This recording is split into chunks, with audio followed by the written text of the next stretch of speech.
সুপ্রিয় শিক্ষার্থীরা, আবারও স্বাগত। হাজির হয়েছি তোমাদের পূর্বের কথা দেওয়া ক্লাস অর্থাৎ বিভীষণের প্রতি মেঘনাদ, যার সর্বশেষ পর্ব অর্থাৎ চতুর্থ পর্ব নিয়ে। তো আমরা বিগত ক্লাসে দেখছিলাম নিকুম্ভিলা যজ্ঞগৃহে লক্ষণ প্রবেশ করেছে, পূজার উপাচার ছুঁড়ে মেরেছে, লক্ষণ মূর্ছা গেছে। এই সময় অস্ত্র আনতে যাচ্ছে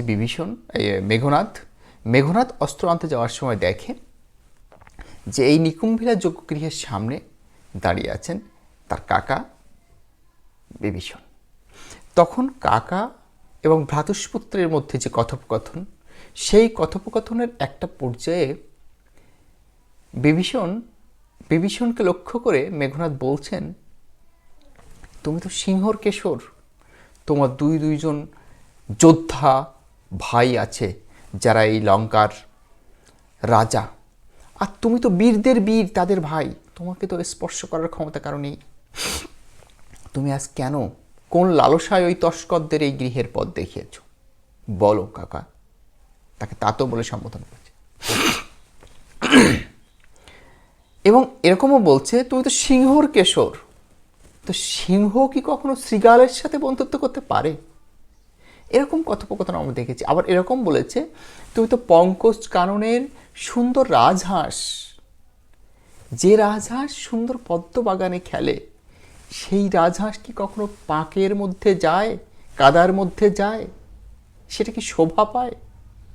তুমি তো চাঁদ, সেই চাঁদ কি কখনো ভূতলে এসে গড়াগড়ি দেয়? আমরা এরকম একটা সময়ে আমাদের ক্লাসটা শেষ করেছিলাম সময়ের কারণে। তো আজকের পর্বে আমরা বাকি অংশটুকু শেষ করব।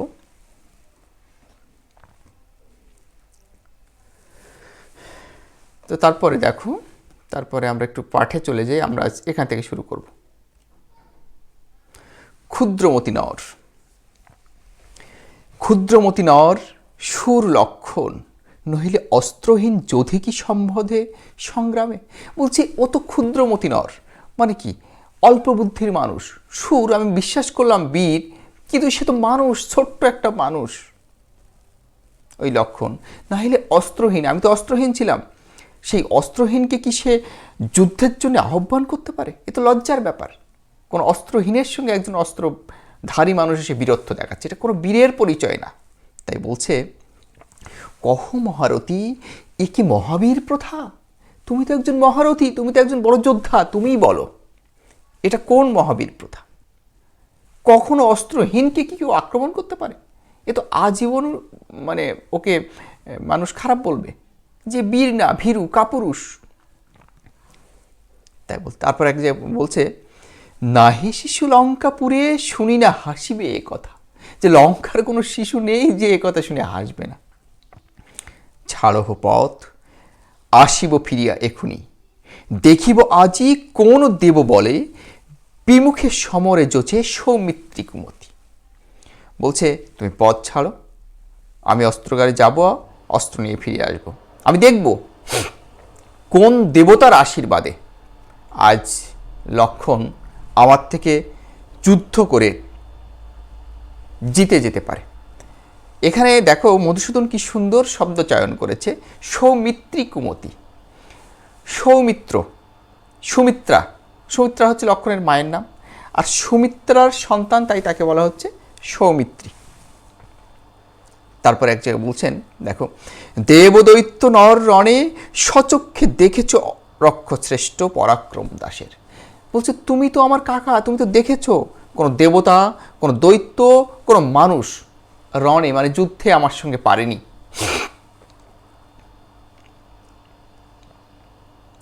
কি দেখে ডরিবে এ দাস হেন দুর্বল মানবে? সেখানে এই সামান্য মানুষকে আমি কেন দেখে তাকে ভয় পাবো? দুর্বল। নিকুম্ভিলা যজ্ঞগারে প্রগল্ভে পশিল, মানে এই আমাদের এই পবিত্র যজ্ঞ ভূমিতে যে প্রগল্ভে মানে হচ্ছে কি নির্ভয়ে বা সাহসের সহিত প্রবেশ করলো, পশিল মানে প্রবেশ করলো, দম্ভী অর্থাৎ কি গর্বের সাথে। আজ্ঞা কর দাসে শাস্তি নরাঘমে, ও যে আমার লঙ্কা পুরীতে প্রবেশ করেছে, ও যে আমাদের যোগ্য গৃহে প্রবেশ করেছে, এর থেকে বড় অন্যায় আর কিছু হতে পারে না। তুমি আদেশ করো, আমি ওকে শাস্তি দেব। দাস বলতে এখানে নিজেকে বলছে। আমরা এবার যেটুকু পড়লাম এটুকুর মধ্যে বেশ কিছু গুরুত্বপূর্ণ শব্দ আমি যদিও মানে করেছি, তারপরে আর একটু দেখি। ক্ষুদ্রমতি নর মানে অল্প বুদ্ধির মানুষ। সুর, সুর শব্দের অর্থ হচ্ছে বীর।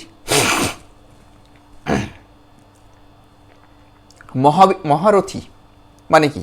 রথী মানে কি? যোদ্ধা। আর মহারথী মানে যোদ্ধাদের উপরের যোদ্ধা, শ্রেষ্ঠ যোদ্ধা,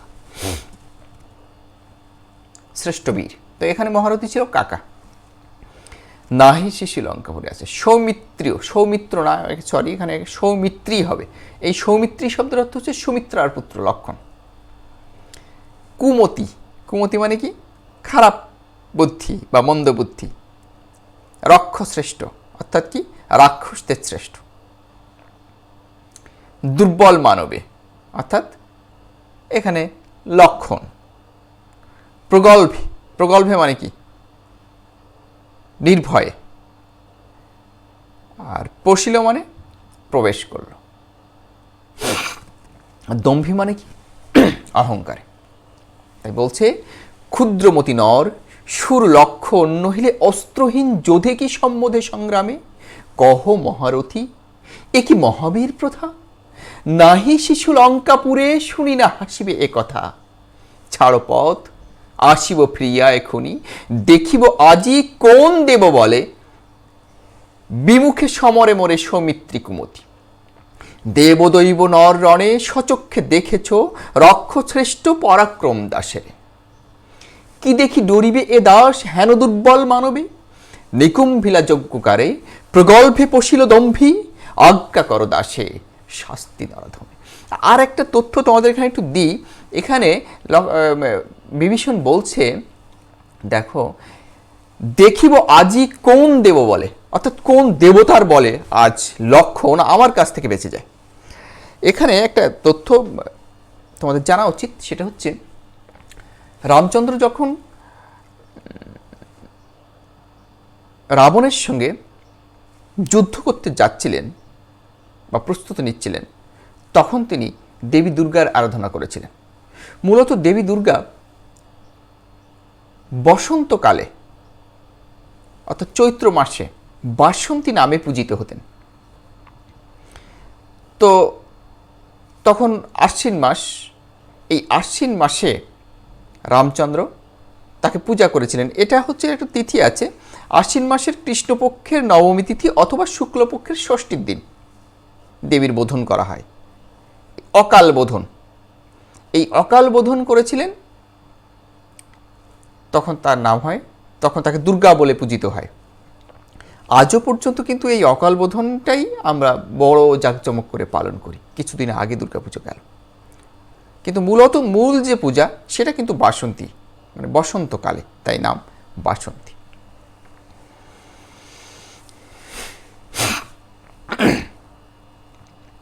তব জন্মপুরে তাতো, মানে তোমার এই জন্মপুর মানে জন্মস্থান অর্থাৎ এই লঙ্কায়, তাতো মানে কাকা পদার্পণ করে বনবাসী, সামান্য বনবাসী তোমার এই রাজ্যে প্রবেশ করে।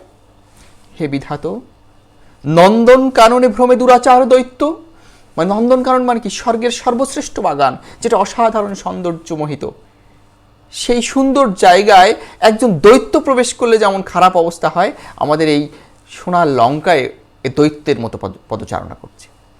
প্রফুল্ল কমলে কীটবাস, সুন্দর পদ্মফুলের মধ্যে যেন পোকার বাস। কহ তাত সহিব কেমনে হেন অপমান আমি, ভ্রাতুষ্পুত্র তব, আমি তো তোমার ভাইপো, তাহলে আমি কি করে এটা সহ্য করব? তুমিও হে রক্ষরথী সহিছ কেমনে, তুমিও তো রাক্ষসদের শ্রেষ্ঠ একজন রথী, একজন বীর, তুমিও এই অপমান কিভাবে সহ্য করছো? এবার আমরা এই পর্যন্ত একটু মানেগুলো, অর্থগুলো দেখি। তব জন্মপুরে, এখানে লঙ্কার কথা বোঝানো হচ্ছে। বনবাসী, এখানে লক্ষণ। হে বিধাত, বিধাত বলতে সাধারণত যে বিধানকর্তা, অর্থাৎ এখানে তার কাকা বিভীষণকে বলছেন। নন্দন কানন হচ্ছে স্বর্গের বাগান। ভ্রমে মানে ভ্রমণ করা বা বিচারণ করা। দুরাচার দৈত্য মানে কি, এখানে লক্ষণ খারাপ দৈত্য। তো আমরা একটা জিনিস লক্ষ্য করি, দেখো রাম লক্ষণকে কিন্তু বিভীষণ কখনো কখনো তস্কর বলেছে, কখনো কখনো চণ্ডাল বলেছে, কখনো কখনো দুরাচার বলেছে, ক্ষুদ্র বলেছে, মানে অনেক মানে ছোট বাক্য দিয়ে, মানে বাক্যগুলো এমন যার অর্থ খুব ছোট, নিকৃষ্টভাবে উপস্থাপন করেছে। তাই বলছে তব জন্মপুরে তাতো পদার্পণ করে বনবাসী, হে বিধাত নন্দন কাননে ভ্রমে দুরাচার দৈত্য, প্রফুল্ল কানন কমলে কীটবাস, কহ তাত সহিব কেমনে হেন অপমান আমি ভ্রাতুষ্পুত্র তব, তুমিও হে রক্ষরতী সহিছ কেমনে, তুমি কিভাবে সহ্য করছো। আর রক্ষমণি মানে রাক্ষসদের রত্ন। তারপরে এবার এই কথাগুলো বলছে এতক্ষণ ধরে মেঘনাদ। এবার বিভীষণ কি বলছে দেখো, বিভীষণ এই কথাগুলো শুনে ওই মন্ত্র উচ্চারণ করার পরে সাপ যেমন মাথা নিচু করে না, ঠিক তেমন এই কথা, এই তার ভ্রাতুষ্পুত্রের এই কথাগুলো শুনে বিভীষণের মাথাটাও নিচু হয়ে গেছে। তাই বলছে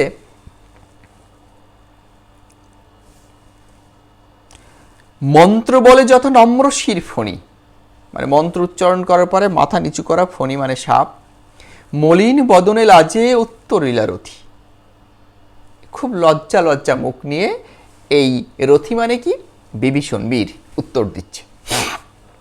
মধুসূদনের শব্দচয়নটা একটু খেয়াল করো, রাবণ অনুজ লক্ষ্মী রাবণ আত্মজে, অর্থাৎ রাবণের অনুজ মানে ছোট ভাই, লক্ষ্মী মানে লক্ষ্য করে, রাবণ আত্মজে অর্থাৎ রাবণের পুত্রকে, রাবণের ভাই লক্ষ্য করে কাকে বলছে, রাবণের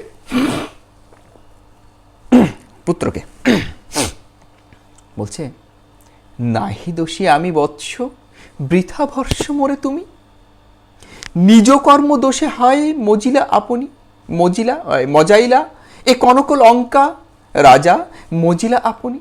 কি অসাধারণ কথা বলছে, দেখো আমাকে বৎস তুমি শুধু শুধু ভৎসনা করো না, তোমাদের নিজের দোষে তোমরা এই লঙ্কাপুরীকে, এই সোনার লঙ্কাকে নষ্ট করেছ। তোমার পিতা কোনো প্রয়োজন ছিল না অন্যের স্ত্রীকে ধরে এনে তার রাজ্যে লুকিয়ে রাখা, এটাই ছিল সবচেয়ে বড় ভুল, এটা হচ্ছে লঙ্কার কলঙ্ক, এই কাজটা তোমরাই করেছ, আমি খারাপ কাজ করিনি। তো এখানে আমরা নম্রশির ফণি মানে মাথা নত করা সাপ, মলিন বদন মানে বিষণ্ণ মুখ বা লজ্জামুখ, রথি মানে বীর, এখানে বিভীষণ, রাম অনুজ মানে রামের ছোট ভাই, লক্ষ্মী মানে লক্ষ্য করে, রাবণ আত্মজ মানে রাবণের পুত্র বা মেঘনাথকে, আর কনকলঙ্কা মানে সোনার লঙ্কা, আর আপনি মানে নিজে।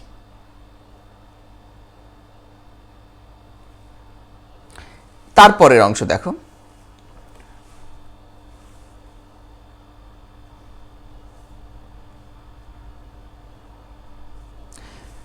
বিরত সতত পাপে দেবকুল, এবে পাপপূর্ণ লঙ্কাপুরী, প্রলয়ে যে মতি বসুধা, ডুবিছে লঙ্কা এ কাল ও সলিলে।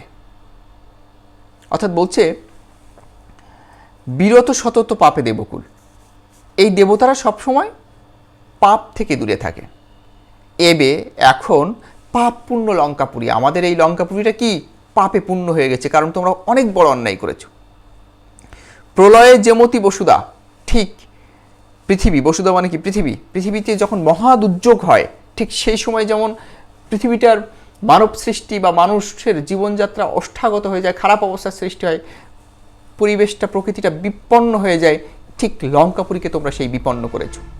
ডুবিছে লঙ্কা এ কাল ও সলিলে, অর্থাৎ এই মহাকালের জলে আজ লঙ্কা ডুবে গেছে। তারপরে বলছে রাঘবের পদাশ্রয় রক্ষার্থে আশ্রয়ী তেই আমি, এই জন্যে, তেই আমি মানে কি সেজন্যে বা তজ্জন্যে, আমি রাঘবের পদাশ্রয় মানে রাঘব মানে সেই রঘু বংশের রাজা রাম, তাই সেই রাঘবের পদাশ্রয়ে আমি এই পাপ থেকে মুক্ত হওয়ার জন্যে যোগদান করেছি। পরদোষে কে চাহে মজিতে, কে চায় অন্যের দোষে নিজেকে, নিজের জীবন নষ্ট করতে, কেউ কি চায়? চায় না। এখানে একটা মজার ব্যাপার আছে, আমি বলছি তার আগে একটু অর্থগুলো করে নিই। এবে মানে এখন, বসুধা মানে পৃথিবী, কালসলিনী মানে মহাকালের জলে, রাঘব মানে রাম, রঘুবংশের রাজা, তেই মানে তজ্জন্য বা সেজন্য। এখানে মজার ব্যাপারটা হলো এই যে শেষ লাইনটা, অর্থাৎ পরদোষে কে চাহে মজিতে, এখানে একটা চমৎকার মিত আছে এবং মধুসূদন তার নিজের জীবনকে এখানে তুলে ধরেছেন। মাইকেল মধুসূদন দত্ত তার জীবনে অনেক ভুল করেছেন। প্রথমত সে বাংলাকে অবহেলা করেছিল, সে বিদেশে ছিলেন দীর্ঘদিন। দ্বিতীয়ত তিনি নিজ ধর্মকে ত্যাগ করেছিলেন, সে কারণে সে আজীবন, সে এত ধনীর সন্তান হওয়ার পরেও এক কথায় বিনা চিকিৎসায় কলকাতায় মারা গিয়েছিলেন একটা সরকারি নার্সিং হোমে। তো সেই জীবনবোধ থেকে মধুসূদন তার নিজেকে খুব অনুতপ্ত ছিলেন নিজেই। ঠিক এই মহাকাব্যের আমি গল্প বলেছিলাম রামায়ণের, তো এই রামায়ণের যে লেখক তিনি হচ্ছেন বাল্মীকি। বাল্মীকির জীবনেও এরকম একটা কঠিন ঘটনা আছে। আসলে বাল্মীকি প্রথম জীবনে মুনি ছিলেন না, উনি ছিলেন একজন ডাকাত। ওর নাম ছিল রত্নাকর। তো রত্নাকর ডাকাতি করতেন। তো ডাকাতি করে যা উপার্জন করছেন তা থেকেই তার সংসার চলতো, অর্থাৎ তার মা, বাবা, স্ত্রী, পুত্র সবাই। তো একদিন ওই পথে নারদ যাচ্ছিলেন, যথারীতি নারদকে বন্দী করলেন রত্নাকর এবং তাকে মারতে উদ্যত হলেন। তখন নারদ বললেন, দেখো তুমি যে অন্যায় করছো, তুমি যে অপরাধ করছো, তুমি কি জানো এই অপরাধদের জন্য শাস্তি তোমাকেই ভোগ করতে হবে? তখন বলছে, না, এ শাস্তি আমি একা ভোগ করবো কেন, আমি তো আমার পরিবারের জন্য করছি, অর্থাৎ আমার এই পাপ আমার পরিবারের সবাই ভোগ করবে। তো বলছে, না, সেটা হয় না, যার পাপ সেই ভোগ করে। তুমি বাড়িতে যাও, শোনো তাদের কাছে, দেখো তারাও সেই কথা বলবে। তো তারপরে ওকে বেঁধে রেখে সে বাড়িতে গেল। তার প্রথমে তার পিতার কাছে শুনলেন যে, পিতা, আমি যে কষ্ট করে উপার্জন করে এনে দিচ্ছি, যদি আমার কোনো কর্মের মধ্যে যদি কোনো পাপ থাকে, যদি কোনো ত্রুটি থাকে, তুমি কি সেই পাপের ভাগী হবে? তখন তার পিতা বলছে, কেন বাবা, আমি তোমার পাপের ভাগী হব কেন? তুমি যখন ছোট ছিলে তখন আমি কষ্ট করে উপার্জন করেছি, তোমাকে বড় করেছি, এখন আমি বৃদ্ধ, এখন আমাকে দেখাশোনার দায়িত্ব তোমার, এই পাপের ভাগী তো আমি হব না। তার মাও সেই কথা বললেন, তার স্ত্রীও সেই কথা বললেন। তখন তার মনের মধ্যে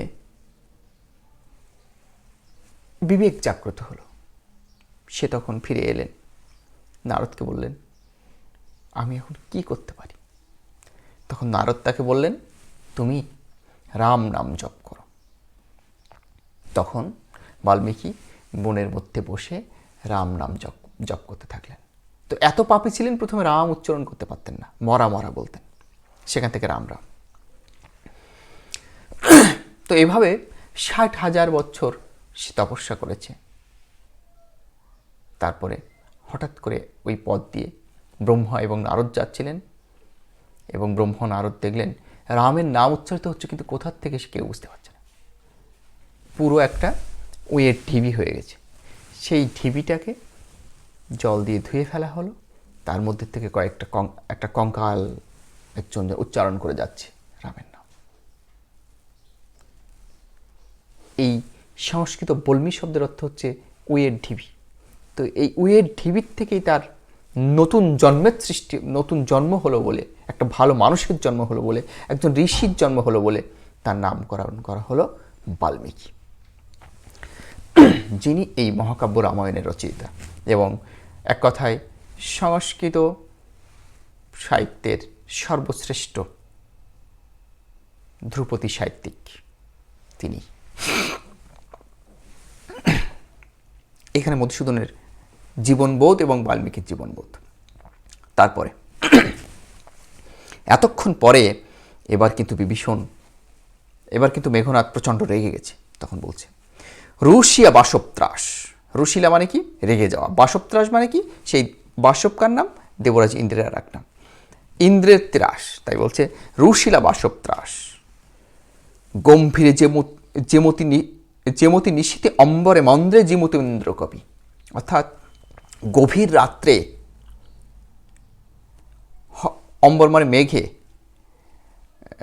মন্দ্রে, জিমুতিন্দ্রিয় মানে প্রচণ্ড মেঘের ডাক। প্রচণ্ড গভীর রাত্রে হঠাৎ করে মেঘ যেমন গর্জন করে উঠলে যেমন হয়, সমস্ত প্রকৃতি ক্ষেপে যায়, ঠিক তেমন অবস্থা করলেন।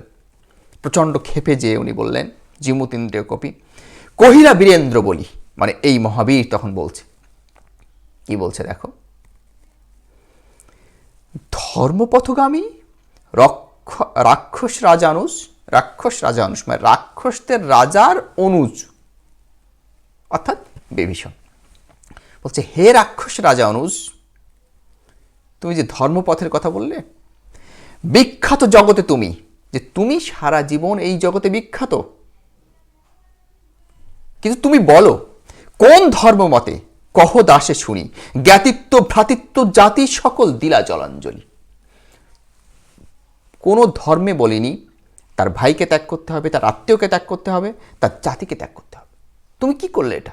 তুমি তোমার জাতির সঙ্গে বিশ্বাসঘাতকতা করলে, তুমি তোমার আত্মীয়দের সাথে বিশ্বাসঘাতকতা করলে, সর্বোপরি তুমি তোমার ভাইয়ের সাথে বিশ্বাসঘাতকতা করলে, যে এই লঙ্কার রাজা।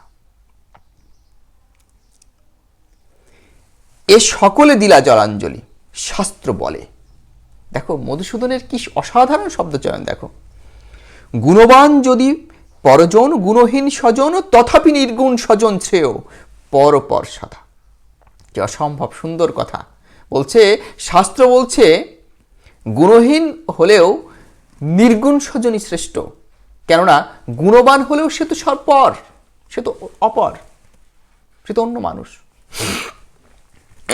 তো আমরা এখানে একটু মানেগুলো করি, যদিও বলে দিয়েছি। রুশিলা মানে কি? রেগে যে।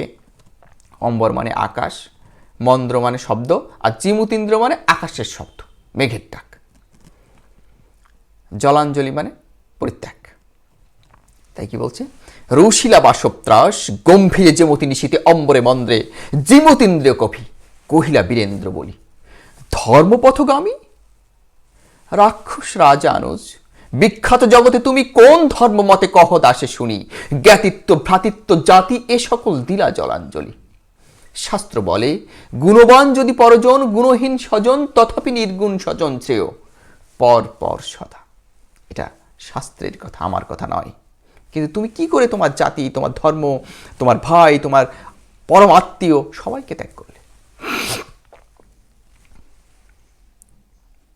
তারপরে বলছে, এ শিক্ষা হে রক্ষবর কোথায় শিখিলে। রক্ষবর এখানেও তার সেই কাকা বিভীষণকেই বলছে, রক্ষবর, রাক্ষসদের বর মানে প্রধান, কোথায় শিখিলে। কিন্তু বৃথা গঞ্জিত মা, হেন সহবাসে হে পৃথিব্য, বর্বরতা কেন না শিখিবে। যে তুমি যাদের সঙ্গে বসবাস করছো ওরা তো বর্বর, ওরা পিছন থেকে এসে আক্রমণ করে, ওরা ভীরু, ওরা কাপুরুষ, ওরা বনবাসী, ওরা তস্কর, ওরা ছোট, ওরা চণ্ডাল। তুমি তাদের সঙ্গে যখন মেলামেশা করছো, বসবাস করছো, তুমি তো এইরকম, তোমার ধর্ম তো এরকম খারাপ দিকেই যাবে, তোমাকে তো তারাই কুপরামর্শ দিচ্ছে। বর্বরতা কেন না শিখিবে। গতিজার নিজ সহ নিচ সে দুর্নীতি। অর্থাৎ তোমার দৃষ্টি যে নিচের দিকে, সেই নিচু মানুষগুলোই তো মন মানসিকতায় নিচু, সুতরাং তোমার শিক্ষা তো তুমি সেখান থেকেই পাচ্ছ, এটা তো তোমার দোষ দিয়ে আমার শুধু শুধু লাভ নেই। এর অর্থগুলো এরকম: সহবাস মানে একত্রে বসবাস, বর্বরতা মানে নিষ্ঠুরতা, নিচ মানে হীন, দুর্মতি মানে খারাপ বুদ্ধি। তাই বলছে, এ শিক্ষা হে রক্ষবর কোথায় শিখিলে, কিন্তু বৃথা গঞ্জিত মা, হেন সহবাসে হে পিতৃব্য, বর্বরতা কেন না শিখিবে, গতি যার নিচ সহ নিচ সে দুর্মতি।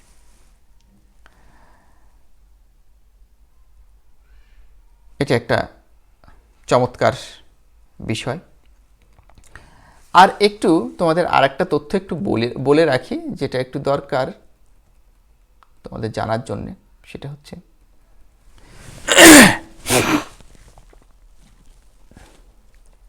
এখানে এই যে পরদোষে কে চাহে মজিতে, আমি যেখানে বললাম যে মধুসূদনের জীবনবোধ এবং বাল্মীকির জীবনবোধ, আমি তোমাদের যে গল্পটা বললাম, বাল্মীকি প্রথম জীবনে ডাকাত ছিলেন।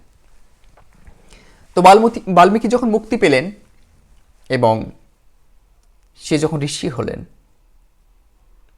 একসময় তার প্রিয় শিষ্য ভরদ্বাজকে নিয়ে সে তীর্থ ভ্রমণের সময় সে স্নান শেষে সে এক প্রকৃতির মধ্য দিয়ে যাচ্ছিলেন, এক অসম্ভব সুন্দর প্রকৃতি। সে মুগ্ধ হয়ে গেলেন। তখন সে গাছের দিকে তাকিয়ে দেখলেন একটা ক্রঞ্চ, দুইটা ক্রঞ্চ, অর্থাৎ বক, এক ধরনের বক পাখি, তারা সঙ্গম নিরত। তো এই পবিত্র দৃশ্য উনি দেখছেন। হঠাৎ একটা ব্যাধ, অর্থাৎ যারা শিকারী, এসে তীর মেরে ওই দম্পতির থেকে পুরুষ ক্রঞ্চকে হত্যা করলেন। তখন প্রচণ্ড কষ্ট পেলেন বাল্মীকি, প্রচণ্ড দুঃখ পেলেন। এই দুঃখের থেকে মনের অজান্তেই তার থেকে দুইটা লাইন বেরিয়ে আসলো। সে লাইনগুলো এরকম: ম নিষাদ প্রতিষ্ঠাতাং তম গম সৎসতি সমা যৎক্রঞ্চ মিথুনাদেক দেববোধ বন্ধি কামমোহিতাম।